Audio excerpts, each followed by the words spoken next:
السلام عليكم أعزائي. اليوم إن شاء الله راح أسوي لكم وصفة كلش طيبة واقتصادية بالباذنجان، بدون لحوم وبدون ما نقليه بالزيت، بدون ما نخسر بيه زيت هواية، ويصير كلش طيب مثل البيتزا. راح يحبونه الكبار والصغار.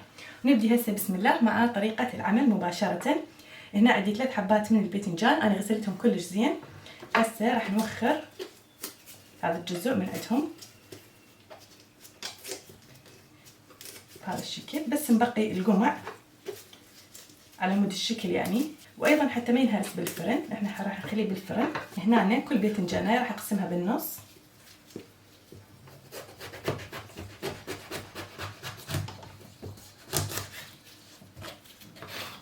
بهذا الشكل.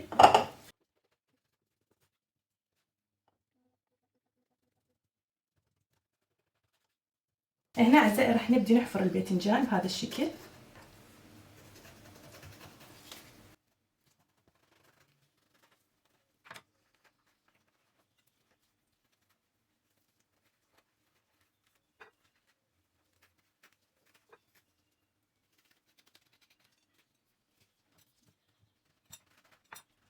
بهذا الشكل اعزائي مثل ما تشوفون نحفر الباذنجان بالسكين، نحدده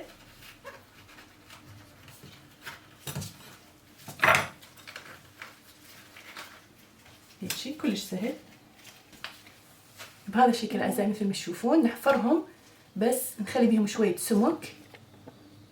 شوفوا بهاي الطريقه. هسه راح نملحهم، كل وحده نملحها ونخليها على صفحه. هنا ارش عليه شويه ملح بين ما نحفر الباقيات حتى تنزل المي مالتها. وهنا راح اخليهم بصينيه بها ورق زبده، واكمل كل الكميه اللي عندي بنفس الطريقه.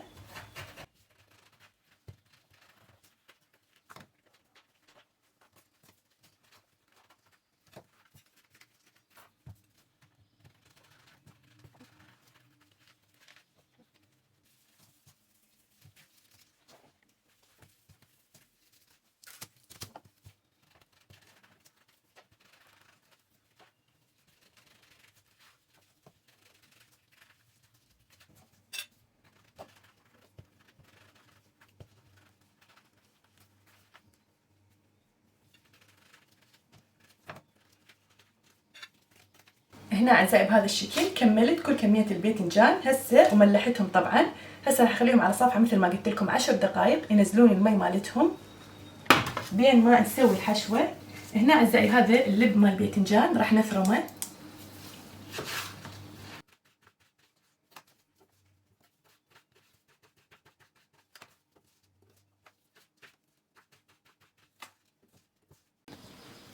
هنا اعزائي بعد ما فرمت لب الباذنجان، هنا عندي شويه خضروات راح اسويهم وياهم. هنا عندي حبتين من البصل وحبتين من الطماطة، حبه فلفل وقليل من الكرفس مثل ما تشوفون يعني تقريبا ربع باقه من الكرفس، شيء بسيط. طبعا هي مثل حشوه البيتزا، اي شيء تحبون ممكن يعني تخلون وياها. انا هخلي هاي الخضروات تصير كلش طيبه وياها. اذا انا هسه كلهم راح افرمهم على السريع وبعدين ننتقل للطباخ حتى نحمسهم.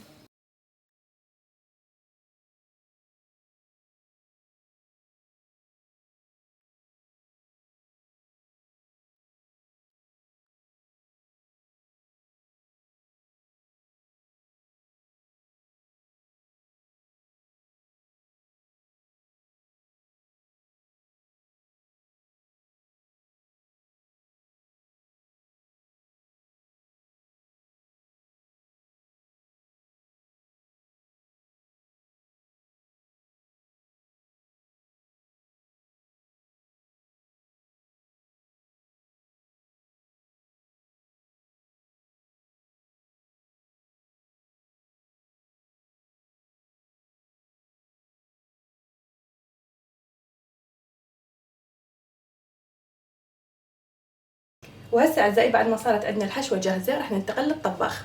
هنا اعزائي بعد مرور 10 دقائق الباذنجان نزل المي مالته مثل ما تشوفون، راح هيك ننشفه بمناديل المطبخ او بالكلينس.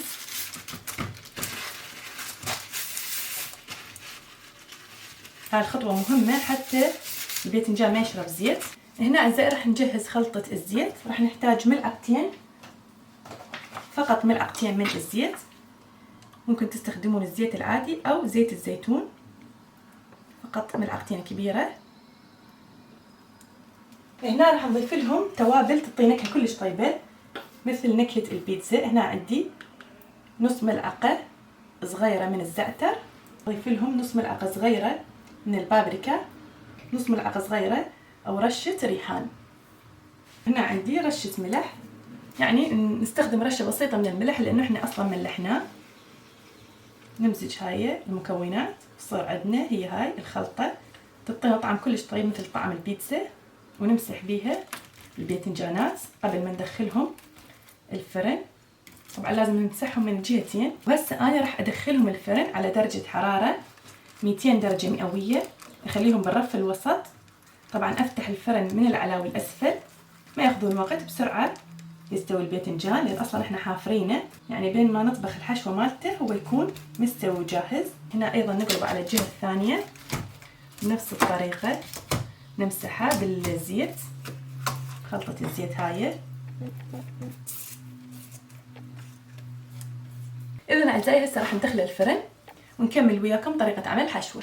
هنا أعزائي بطاوة على النار راح أخليه قليل من الزيت وأنزل عليهم البصل. هنا أعزائي نحمص البصل إلى أن يذبل. هسه بعد ما شوية ذبل ويانا البصل راح نضيف الفلفل. هنا أعزائي بعد ما نحمسوا الباذنجان والفلفل هسه راح نضيف الطماطة ووياها أيضا نضيف الباذنجان. وهنا نضيف لهم التوابل، رشة ملح، رشة فلفل أسود، رشة زعتر يعني على نص ملعقة صغيرة، وأيضا نص ملعقة صغيرة من البابريكا. نمزج كل هاي المكونات ونخليهم ينحمسون على درجة حرارة متوسطة إلى أن كل المكونات تستوي عندنا نص استو. هسه راح أغطي الجدر وأخليها فد 10 دقائق. هنا أعزائي بهذا الشكل كل المكونات استوت. أخير شي راح نضيف عليهم الكرفس وخلاص نطفي النار. الحشوة صارت ويانا جاهزة. هنا أعزائي الباذنجان بعد مرور ربع ساعة استوى نص استو. هسه خلص راح أطلعه. طبعا أنا قلبته على الجهة الثانية. هنا أعزائي بالنسبة للباذنجان استوى وصار ممتاز، شوفوا يعني صار لين استوى. يعني هو تقريبا ياخذ ربع ساعة. مثل ما قلت لكم الفرن تفتحونه من الأعلى والأسفل. إذا الفرن ما ينفتح بس من جهة واحدة مثلا بس من جوا، تخلونه مثلا على هاي الجهة وبعدين تقلبونه على الجهة الثانية وهكذا إلى أن يستوي. هنا بما أنه الحشوة خلصت عندنا راح أخليه للحشوة.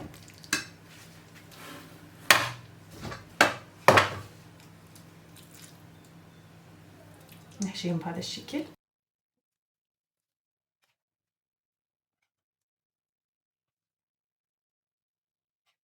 هسه أعزائي راح أرجعها الفرن 10 دقائق حتى كل المكونات تتجانس يعني سوية وتاخذ نكهات بعض على نفس الحرارة 200 درجة مئوية. الفرن يكون مفتوح من الأعلى والأسفل وأخليها بالرف الوسط. وهنا أعزائي بعد ما طلعت هسه من الفرن خليتها 10 دقائق. هسه راح أضيف له جبن موزاريلا على الوجه. طبعا هذا اختياري بس يعني حتى تصير وياها مثل البيتزا، طعمها يصير كلش طيب.